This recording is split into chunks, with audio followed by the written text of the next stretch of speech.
не говоря о конкретно якутских украшениях, да, мы все носим украшения. Может быть, не обязательно, там, допустим, этно-стиль, да, традиционные украшения и так далее. Мы просто носим украшения и делаем это для чего, вот, да, каждый может задуматься. Ну, первое-наперво, конечно, это какое-то, наверное, эстетическое удовлетворение, да, то есть украшение должно нас украшать, как бы это ни звучало, да, оно должно нас как раз-таки, мы это делаем для того, чтобы там дополнить свой стиль, да, ну, приверженцы моды, может быть, определенные украшения носят. Ну и последнее время, наверное, лет, ну, 30, да, допустим, 40 лет, у нас очень в нашем регионе становится популярным, модным даже, да, носить вот как раз-таки традиционные украшения. А еще, если мы так вот совсем недавно скажем, ну, лет 5, ну, может быть, 10, хотя меньше 10 явно, да, мы носим с вами в основном архаичные украшения. Очень стало популярно, да, это вот серьги в виде знака вопроса, там, допустим, да, на косоплетки различные, Инстаграм и соцсети, все остальные, и запрещенные, и незапрещенные, они полны, да, вот архаичной темой. Вот, и мы об этом сегодня с вами поговорим, да. Любое украшение носит вот как раз-таки функцию, вот то, что мы сказали, эстетическая функция, может быть функция, утилитарная функция, да, но утилитарная, ну, допустим, заколка. Заколка же тоже украшение, собрать волосы, утилитарная функция, да. Потом, допустим, в старину считалось, как некоторые авторы утверждают, что, допустим, те же браслеты, это для того, чтобы вот воздух не проникал, получается, да. Или же там, допустим, пояса, да, у мужчин, где есть подвески различные, допустим, тот же нож, там, огниво. Карманов же не было в нашей одежде традиционной, да, якутской. И все это носилось вот как раз-таки на поясах. То есть утилитарная функция. Ну и самая завораживающая функция, о которой всегда спрашивают, это, конечно, магическая функция, да. Почему, там, какой смысл несет тот или иной узор, то или иное украшение. Но если говорить о ювелирах того времени, о кузнецах-ювелирах, да, того времени, традиционного периода, то они все вот украшения традиционные, они изготавливались специально для кого-то. Они знали своего заказчика, да. Соответственно, данное украшение должно было носить не только вот эстетическое удовлетворение, оно еще несло такую магическую функцию, да, то есть для кого это делалось? В основном это делалось для девушки, которая выходит замуж, да, это было ее приданое, это было ее свадебное украшение. Тем самым оно должно было ее не только оберегать там от чужого плохого там глаза, да, от сглаза, то, что кто-то что-то плохо сказал, ну и от злых духов, да, которыми мир был тогда уже полон. Почему? Потому что этот период очень был сложный для девушки, для женщины того периода, да. Переходя в другую семью, она уходила полностью из своей семьи, плюс ко всему в этот период она начинала, ну, становилась матерью, да, ну, и как мы все знаем, что медицина того времени, конечно, не была такого уровня, как сейчас, да, и женская, и детская смертность была достаточно высокой. Здесь вот фотографии, специально мы начнем с традиционных фотографий, да, это конец 19-го, начало 20 века, а закончим потом уже, когда лекцию будем заканчивать, это современными. Ну вот, пишут наши исследователи, что в основном носили где-то от 16 до 20 килограмм, 21-22 килограмм серебра. Серебро, конечно, того времени было не таким, как сейчас, да, у нас серебро легкое, оно совсем другое, да, а тогда проба была, ну, если с современным сравнивать, низкая проба, улахкомить, да, оно такое разбавленное, как бы, да, если так говорить. И если посмотрите в музеях, то они не такие блестящие украшения, да, они как будто матовые. И современные мастера, кстати, они вот тоже пытаются сделать украшения тоже матовыми, да, чтобы они под старину даже называют их. Вот, ну и украшения, конечно, полный комплект, да. Вот, допустим, на этой девушке больше, наверное, ну, на этой тоже, в принципе, у нее и бастыня есть, и линкабигер, скорее всего, калинкабигер у нее, да. Здесь вы видите нагрудный крест. Вот об этом, о всем мы сегодня будем с вами говорить, да. Ну, все они, конечно, девушки, видите, молодого возраста, на выдане, или что он не переключается. Ага. Вот, и... А куда нужно? Ага, нормально. Вот, ну... Ага. Ну, на следующем слайде тоже там фотографии ну, такие черно-белые, да, традиционного периода. Мы называем традиционным периодом в этнографии это конец 19-го, начало 20 века. Ну, ну, чтобы не путаться больше, да, а архаический период в Якутии это, ну, 16-17 век, но сейчас, даже начало 18 века, но сейчас в связи с новыми исследованиями, да, архаический период, он углубляется до 12 до 10 века, да, это мы говорим о кулунатарской культуре. Ну, вот как раз-таки эта девушка, которая собралась выходить замуж, видите, у нее на девушек того времени говорили «искюннах», да, «булохтах», вот получается у нее на шапке джибака нагрудное украшение, и на поясе тоже есть кюн. Угу. 3 солнца на ней. Ну, это связано, конечно, с такими... Это солярный знак, очень сильный солярный знак, который... Ну, это связано с религиозными представлениями якутов, да, так как мы, как пишут в литературе, солнцепоклонники даже, да, можно сказать. Так, ну, насчет на ДЖБК, да, получается, тоже у нас солярный знак, очень сильный знак. Как он называется? Как называется пластин?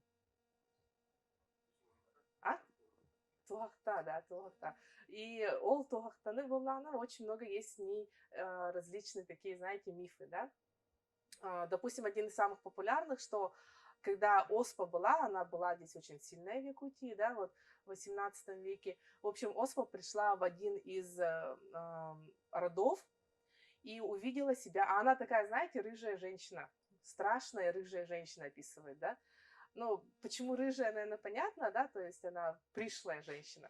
И она увидела себя в Тухахта этого рода, и у них достаточно он большой был, испугалась и ушла, и не тронула этот род. Угу. И они, никто из них не заболел, считается. И вот когда оспой болели, вот ну, тоже было поверить, что нужно вот Тухахта накатехтах, да, тогда может оспа обойти тебя. Вот, Тухахта, если посмотреть в музеях, ее очень много. Есть совсем маленькие, есть очень большие. В фондах Ксенофонтова есть достаточно большая Тухахта, да. Бывает даже с таким обрамлением, да, маленькими таким, как зелень, получается.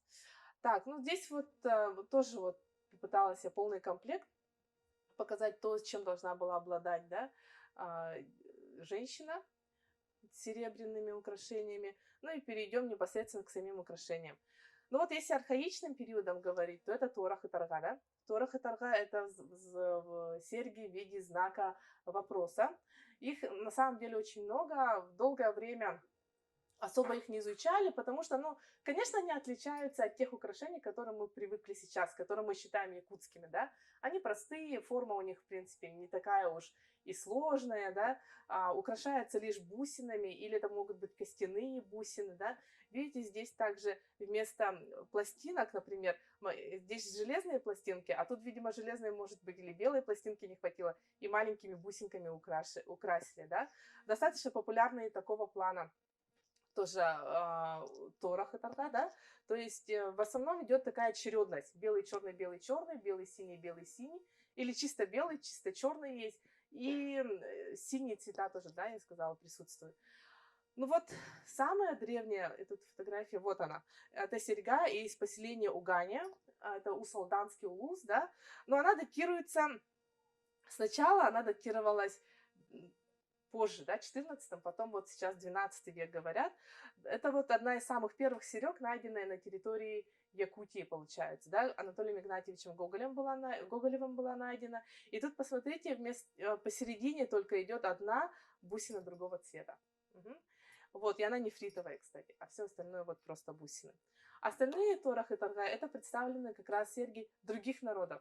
И посмотрите, какие параллели, да, то есть и у хакасов, и у алтайцев, и у тувинцев, да, также еще и у бурятов, и других тюрко-монгольских народов существуют такие же практически серьги.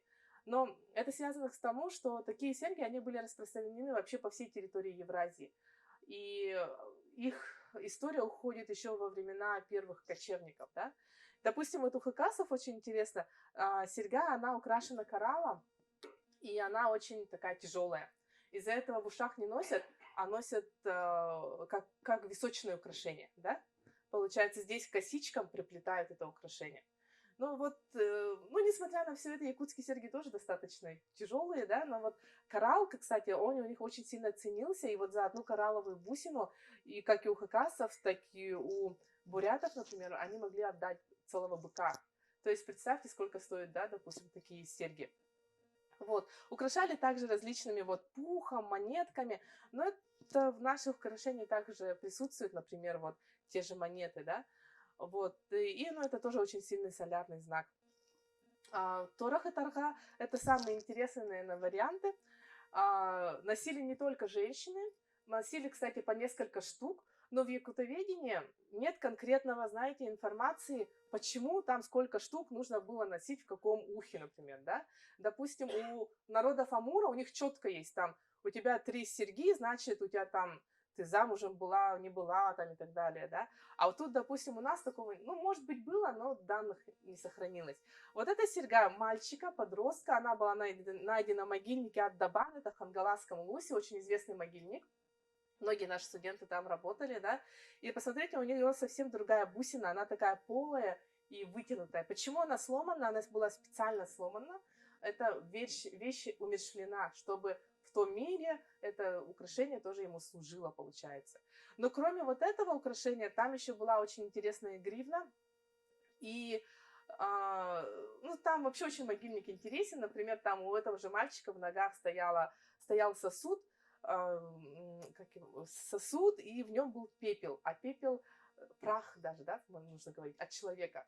И, ну, есть вот версия, что это был или его враг, или его, наоборот, там, помощник, слуга, да, ну, в общем, прах человека в его ногах. Но считают, что от того, что у него такое богатое идет украшение, там, наряд сам, да, костюм, и очень много там у него различных еще других предметов было, некоторые думают, что он даже тыганит.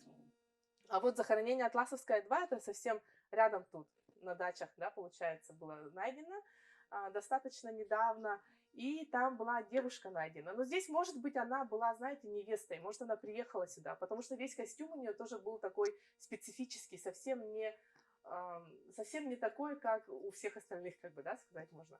И здесь, в Атласовском 2, у нее очень много таких было отсылка вот в бурят-монгольский мир, да, в бурят-монгольскому костюму. И есть версия, что она, видимо, вышла замуж, приехала сюда невестой, ну, и здесь погибла. Совсем юная девушка. Тоже совсем другое украшение. Ну, и вот уже к более позднему периоду трансформация идет, но тут вы посмотрите, вот знак вопроса, он долгое время сохранялся. Да, вот знак вопроса просто получается, но подвеска, она сложнее становится. И притом это было у всех серег. И вот сели торга, ханха торга, да, харья торга, у всех знак вопроса сохранялся. И достаточно долго вот подвески просто менялись, получается. Такие украшения, они хранятся во многих музеях. Ну, тоже, наверное, видели, да, и как в Якутии, так и за пределами Якутии. И сейчас тоже достаточно популярно, мне кажется. Ну и самое такое украшение, которое считают прям якутским, да, это серьги в виде лиры. Лировидные серьги, вот, и емях, как бы получается, вот у нее, видите, уже другая застежка идет, да, более сложная. Ну, почему это украшение считают прям якутским? Ну, лира вообще в якутской культуре тоже достаточно такое веское место имеет, да. Это связано вот с божествами якутскими, да, с религиозными верованиями. Ну, вот в нашем с вами понимании вы многие скажете, что это женщина. Женщина — это ее дети, внуки, там еще это ее нерожденный ребенок, да. Вот, ну, на самом деле это мифотворчество, где-то, которое в 20 веке появляется, да. Ну, данное украшение, оно, допустим, тот же Зыков, да, он говорил, ой, где тут, я его потеряла. Зыков считает, что это украшение вообще пришло из русской культуры, из таких серег. Это серьги-голубцы, русские серьги-голубцы, которые были очень распространены по всей России в 18 веке, в 19 веке. И, видимо, якутские мастера, вот по версии Зыкова, они переняли стиль этих серег и переделали их под якутский стиль, получается, да. И они становятся очень популярными в конце 19 века. На самом деле лировидные серьги, они есть и у казахов, и у бурятов, да. И вот в Татарстане, у татаров очень широко распространены, например, да. Вот, и, ну, у других народов, например, ту же лиру, они говорят, что это две собаки смотрят в разные стороны. Или серьги-голубцы, да, посмотреть, как две птички, которые в разные стороны смотрят. Вот, две собаки, грызущие кость, например, даже, да, называют. Ну вот, вернемся к лировидным серьгам. То есть, видите, вот украшения, они на самом деле тоже носят такое вот, развиваются вместе с нами, развиваются с модой, с культурой, да, и в истории тоже вот сохраняют свой след. Сейчас же мы понимаем их совсем по-другому. Но на самом деле это, конечно, украшения, которые носили девочки, не носили, да, то есть это в основном женское украшение такое для взрослой женщины, вот, после замужества, да. И вообще большие серьги носили взрослые тоже женщины, только небольшие корольки, как пишут, носили дети. Ну вот из современного мира, чтобы вы посмотрели, насколько трансформируются якутские украшения, это все влияние не звериного стиля, скорее всего, это больше влияние, знаете, такого советского периода, да, когда начинает развиваться там у нас на территории, когда появляются профессиональные ювелиры на территории Якутии, они начинают развивать некий такой стиль, то есть это олени, там, стерхи различные, да, это вот более усложненные формы современности. Почему тут два оленя? Потому что тоже есть такое представление, что нельзя носить украшения, где у тебя одна птица или один олень, тогда ты на всю жизнь останешься одна, да? А если два оленя, как бы, значит, все будет у тебя хорошо, и пару ты найдешь, да? Вот, то есть вот более сложные такие, тут на цену не смотрите, да? Это я с ювелирных магазинов, получается, сфотографировала. Такие вот сложные мотивы, северные мотивы их называют, да? Вот. И в золоте. Золото вообще металл, он нетрадиционный для якутской культуры, да? Он считался тяжелым металлом. Хотя у многих народов монғольского мира они присутствуют, да? А вот якуты, они не использовали золото. Золото появилось у нас в якутских украшениях достаточно поздно. Ну и вот более такие другие формы, да, и получается украшение не только в серебре, но и на там какой-то хирургический металл, что ли, называют его, да, на пластике там и так далее делать. Ну, это вот то, что в современном мире. И вот, допустим, архаичные серьги, они обратно возвращаются тоже в нашу культуру. Сейчас тоже мастера достаточно широко, я вижу, в ювелирных магазинах, как дорогие, так и не очень дорогие. Есть там даже не в серебре, например, да, их можно найти достаточно дешевле, на не очень дорогую цену. Вот, ну перейдем к накосным украшениям. Вообще волосы играют особую роль в культуре у многих народов, ну, не только тюрко-монгольского мира, у всех, наверное, народов, да, потому что вообще волосы считалось, это вместилище души. Волосы, вот, допустим, вы же знаете, что у многих, например, народов нельзя волосы показывать чужому человеку, да, особенно женщине, например, да. У нас, например, считается, это тоже остаток от архаичной культуры, что, допустим, нельзя стричь волосы, когда умер близкий человек 40 дней. Во время беременности нельзя стричь волосы, да, это может повлиять вот на плод, например, да. И вот тоже у нас в якутоведении, к сожалению, не сохраняется данных о прическе. То есть, если, например, у тех же алтайцев, хакасов, тувинцев, да, у них есть четкое вот, вышла замуж, у тебя там прическа меняется, да, допустим. Есть прямо целый обряд, как расплетают косу и плетают одну косу там, допустим, да. А у нас же такого нет, не сохранилось данных конкретных, да. Но единственное, есть, допустим, то, что сохранилось, то, что, ну, нельзя с распущенными волосами ходить, да. Вот, и лучше нужно волосы прятать, да, получается, собирать. Это все виды косоплеток, накосных украшений, именно якутских, да. Хотя, например, вот это очень интересное, совсем, мне кажется, не типичное для якутской культуры. Оно больше татарам, наверное, подойдет, да, вот как будто татарское украшение. Но здесь, посмотрите, это все в якутском мотиве выполнено.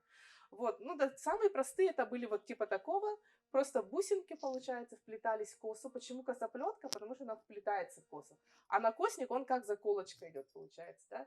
И вот одной из функций вот этого украшения считают как раз-таки прятание волос. Почему они такие широкие? Чтобы спрятать волосы от другого, ну, человека, да. Ну и плюс ко всему, волосы должны быть у девушки длинные, густые, это тоже одна из функций. То есть благодаря этим украшениям волосы становятся как будто бы коса длиннее, да, ну не все же обладают, допустим, здоровыми волосами. А коса длиннее, гуще, а для чего? Потому что считалось, что если у тебя длинная густая коса, значит ты здоровая. А если здоровая, значит будет здоровое потомство, да. Это все опять же связано со свадебным. Ну вот, допустим, вот это тоже очень интересный экземпляр. Он хранится в Якутском государственном объединенном музее, ну, нашем, имеется в виду, краеведческом. И она как заколка выполнена, тоже очень похожа на бурятскую, скорее всего, да. И она прямо с волосами хранится, отрезанная прямо с волосами. Вот как оно есть, я вас сфотографировала, да.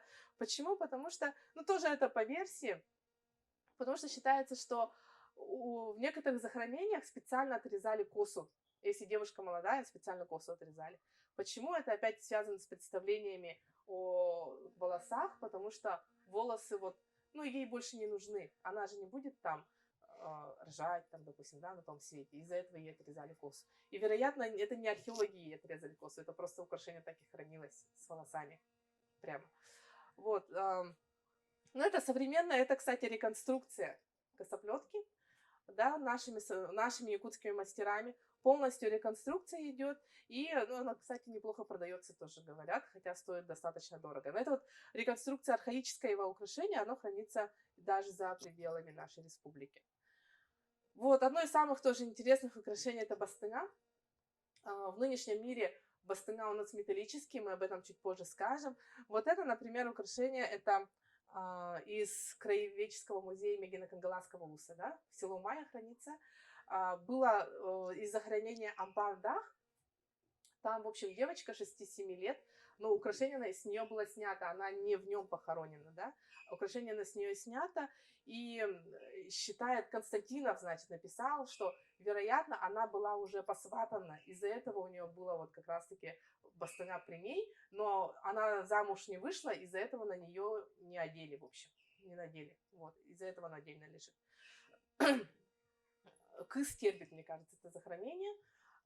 И, в принципе, оно считается, что оно такое же, да, но при этом это Носова картинка только сохранилась, да, он Носов нарисовал. Такое же, только более сложной формы. А почему сложной формы? Потому что оно было на девушке уже постарше, там и 16-18, что ли, лет, и она умерла при родах первых, тоже вот археологи установили. И вот считается, что, видимо, посложнее, потому что она уже была замужем, да. Здесь, кстати, у нее тоже есть пластина, но она отдельно хранится в Краеведческом Ярославском музее. Вот, и Носов, кстати, про это украшение писал, что вот эти вот ленточки, может быть, вплетались в волосы, как в косоплетке. Угу. Вот. Но на самом деле вот таких архаичных бастыня очень мало сохранилось. Их практически нет. Одно из них хранится в музее в Германии, но вот это реконструкция наших мастеров. Вы, наверное, были на может быть, выставке, да, вот как раз они презентовали. Сейчас данное украшение хранится в музее в Горном Улусе, если не память не изменяет, в Горном, мне кажется, да. И это полная реконструкция того украшения, которое отсюда было вывезено, ну, вот в Германию, получается. Вот, но сейчас вот, допустим, смотрите, если мы говорим с вами о трансформации, то это бастыня металлические, да. Мы считаем, что бастыня, оно должно быть металлическое. Кто-то даже говорил, а почему там оно, допустим, выполнено совсем по-другому, вот, допустим, да, на матерчатой основе, может быть, оно не якутское. Но на самом деле вот такие украшения, металлические обручи в якутской культуре, они появляются где-то в середине 20 века. И более таких сложных форм есть. Некоторые даже как кокошники делают же, да, как короны, допустим, сейчас делают. И оно очень хорошо, мне кажется, влилось в культуру и вошло в комплект якутских украшений. И сейчас, в принципе, все носят, да.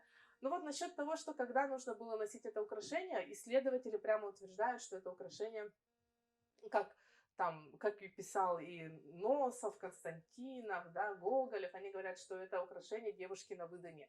То есть до того, как замуж еще не вышла, она не носит это украшение, получается, да. И, соответственно, вот считается, что это даже какое-то свадебное, даже, может быть, украшение, да. Вот. Ну, некоторые, конечно, спорят с этим. Ну, вот таким образом. Вот это вот гривны. Гривны как носили так мужчины, так и женщины. Вот, кстати, гривна того мальчика из Ад-Дабана с сережками интересными. Это тоже очень интересная гривна, у нее только одна петля. Ага. Таких гривен больше в Якутии нету. А все остальные гривны там от 3 до 5 петель бывают, да. Сейчас в современном мире тоже достаточно хорошо продаются. Вот это, кстати, гривна из Нерингринского музея. Наш музей Ярославского открыл когда-то там филиал и передал. Будете в Неринг сходить, у них очень хорошая коллекция. Ну и плоские гривны. К таким гривнам раньше подвесывались подвески, да, в архаичный период. Потом они более усложнились, и эти украшения, они превратились в велинковер. Когда начинается рассвет ювелирного искусства в Якутии, да, это у нас век серебра считается 19 век, да, с конца 18-19 века появляются вот как раз-таки очень такие массивные велинковер, да, которые выполнены в серебре. Тут фотография очень интересная, мы ее часто видим, но если присмотреться, смотрите, на заднем плане стоят девушки, которые, видимо, попроще одеты. У них нет джебака, наверное, нет у них украшений, но они очень хотят попасть в фотографию. Как-нибудь посмотрите. Вот, ну вот они, да, Илинка, Илинка Бигет. Очень такие тяжелые украшения, кто, может быть, когда-то пробовал надевать, да. Очень тяжелое, очень такое массивное украшение, выполнено в такой технике чисто якутской, да. Вот, и оно такое шумящее, звенящее, что, кстати, тоже считалось, что вот шум, блеск и звон серебра, он отпугивает злых духов. Ну и вот хорошую женщину должно быть видно издали, слышно сначала, а потом уже видно, да, считалось. Ну и потом на смену вот этих вот украшений, Илинка Бихар, она достаточно массивная, каждый день как бы особо не поносишь, да, появляются вот как раз-таки нагрудные кресты. Нагрудный крест в якутской культуре вообще считается, он очень такой, это интересный очень феномен. Так нагрудные кресты только хакасские носили. Ага, хакасские носили. И у алтаек там немножко есть, потому что такие кресты в основном носят только знать из, ну не знать, которые священники, которые определенную должность занимают, да, получается. Вот, это чисто мужское украшение, но оно становится вот таким женским украшением. При этом это наперстный крест, традиционный наперстный крест из православной религии получается, да, но он, видите, он висит на традиционной цепи якутской. Есть определенные якутские подвески двуданного украшения, да, и подвески могли быть утилитарного значения, то есть это могли быть там различные щипчики, что тоже очень, как бы считается традиционным для якутских илинкавихер, да, щипчики, ухочистки, там различные эти утилитарные такие предметы. Ну и вот звонящий, опять же, эффект, чтобы был, да. Здесь вот это украшение, это очень такое архаичное, это вообще 18 век, тоже практически в единственном экземпляре в нашем музее хранится.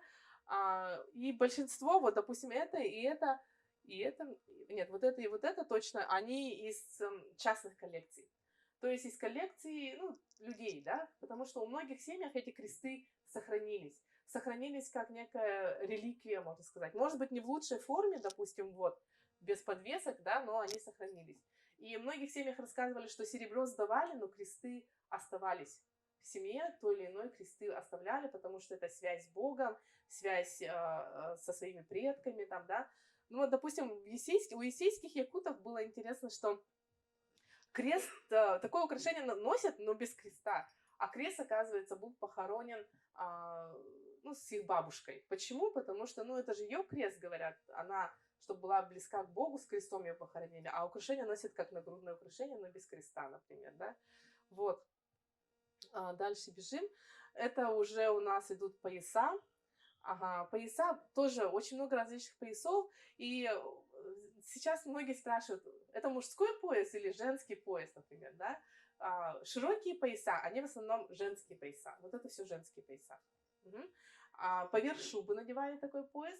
И пояса, они все были, вот видите, с утилитарными предметами, да? Огнево, вот игольница, тут тоже, видимо, что-то висело, да? Ну, это вот, допустим, вот полный комплект. Тут и календарик есть женский, и, значит, сумочка небольшая, да, ухочистка, и там еще что-то у нее, колокольчики. То есть это, опять же, вот повторюсь, это было связано с тем, что якутский костюм, он чисто такой костюм кочевников, а у кочевников карманов не было, да, и, соответственно, все было на поясе. Все вот эти вот подвески. У мужчины тоже, кстати. Так, ага, мужских я поясов фотографий не сделала. Ну и самое такое, наверное, украшение, которое, ну, популярное, да, которое носили всегда, это кольца, перстни, браслеты, да. Ну, браслеты, ладно, кольца, перстни, это уж точно. В нашем музее, в Якутском государственном объединенном музее, хранится очень большая коллекция различных колец и перстней.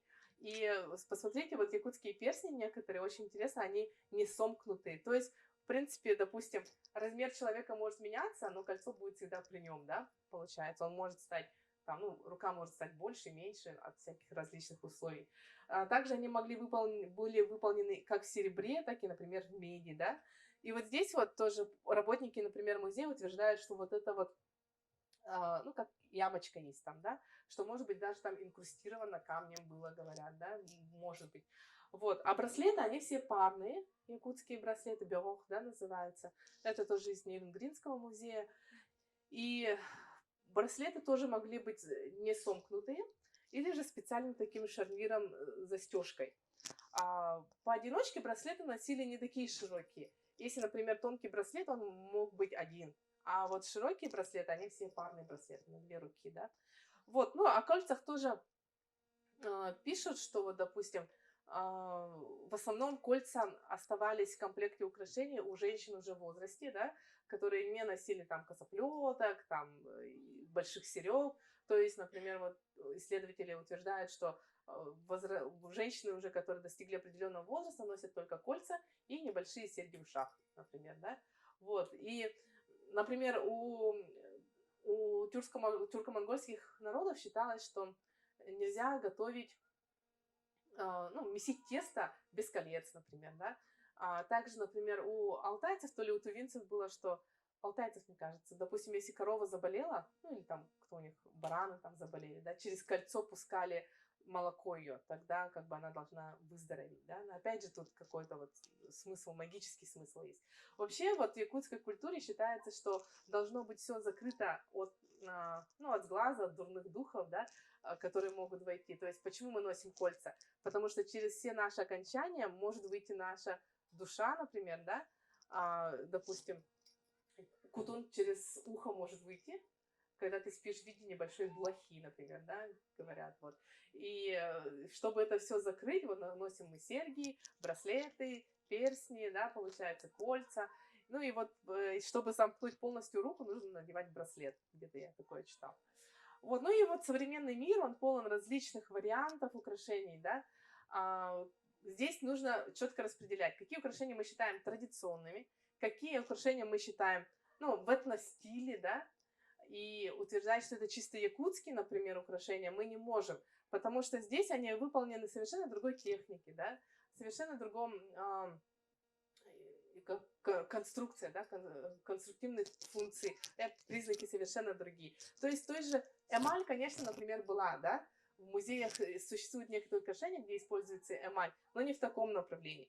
И вот все они, допустим, эти украшения, они, на них посмотришь, можно сказать, что что-то якутское есть, но это не традиционные украшения, не архаичные украшения, да, это украшения именно в этностиле, которые, ну, популярны сейчас. И это неплохо, не хорошо. Вы тоже когда-то спрашивали, как вы относитесь к современным ювелирам, которые там переделывают, да. Это просто веяние времени. Сейчас это модно, сейчас это нужно, может быть, хорошо продается, да. Из-за этого, в принципе, что-то меняется. Вот видели же, например, как, допустим, в якутской культуре украшений, да, из серег в виде знака вопроса, они трансформировались совершенно уже в другие формы, да, другие формы, которые стали популярны здесь и сейчас. Вот они, вот, смотрите, застежки другие, формы другие. Ну, тут где-то лиру, например, мы можем увидеть, да. И тоже не все неплохо продается, да, все достаточно популярно. А вот это тоже мастера современные делают, это реконструкция. Вот, и тоже здесь нужно понимать, что реконструкция это совершенно другое. Реконструкция это когда один в один к музейным экземплярам делают, да. Тоже недавно буквально была презентация, видите, полностью реконструирован комплект якутских украшений. Но здесь он не в одном музее хранится, это из немецкого музея, да, и из Вилюйского музея тоже очень большая коллекция якутских украшений. Тоже, если будете, обязательно посмотрите, да. Вот, и современные мастера это делают для музеев, конкретно кто-то заказывает, соответственно, это не массовое производство, да. Вот. А предыдущие, например, украшения, они массовое производство. Зайдете в любую ювелирку, можно найти. Вот. Ну, это вот мы тоже носим якутские украшения мастеров, да, получается. Но это тоже реконструкция, видите, совсем по-другому. Если здесь вот, например, более таких, может быть, ранние есть формы украшения, то здесь достаточно уже поздние украшения. Вот. Ну вот, вроде бы все. Ровно уложилась. Спасибо за внимание. Если есть вопросы, я отвечу. Да, и у нас вот на историческом факультете мы занимаемся со студентами, да, есть вот, если что, можете зарегистрироваться, обратиться к нашим студентам.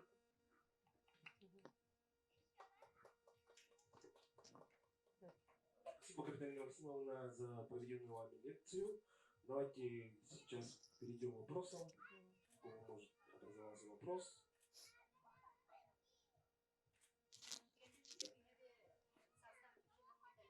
Ага, хотя да. Ага. Ну, после замужества имеется в виду тоже. Ага. Вот. Ну, сейчас, да, вот в современном, если посмотреть, то ну, как-то четкого такого нет разграничения, да? Все носят, когда хотят, что хотят, получается, да? Но если человеку это близко, если ему, может быть, помогает это, да, то почему бы и нет, да, ведь? Вот, и, соответственно, конечно, вот у нас сейчас в Якутии Илинка Бигер в основном тоже и достаточно вот эти обширные бастыны, они носят женщины уже в возрасте, но это еще связано же с экономическими причинами, да, потому что мало кто из молодых девушек может себе позволить такое украшение, да, тем более в серебре, например. Вот, потому что, кстати, украшения, они всегда имели такой, знаете, еще есть такая функция, социально-статусная функция. То есть, чем больше на тебе серебра, мехов, да, тогда считалось, на якутской девушке, тем, значит, более состоятельный род ее мужа или ее отца. Значит, они могут себе позволить это, да, показать. И вот выход, почему они все на эсэхе, да, вот представьте, в 30 градусов стоять в шубах, в полном комплекте серебра, да, допустим. Почему они все в мехах? Потому что они должны были представить же не только себя, они представляли именно тот род, откуда они вышли, да, получается. Вот, где тут фотографии наши были. Ну, допустим, ну не тут где-то же были с Хацкалом. Ага. Вот, то есть вот таким вот образом.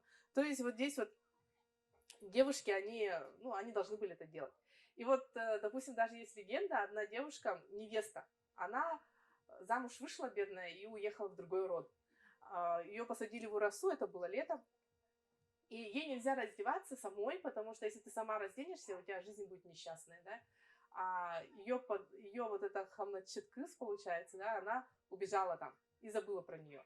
И она сидела, эта девушка в Урасе, ну, представьте, в Урасе плюс 35 градусов, да, ты сидишь в полном одеянии, и она умерла от, получается, от жары, да, от перегрева. Угу. Так замуж и не вышла. Вот.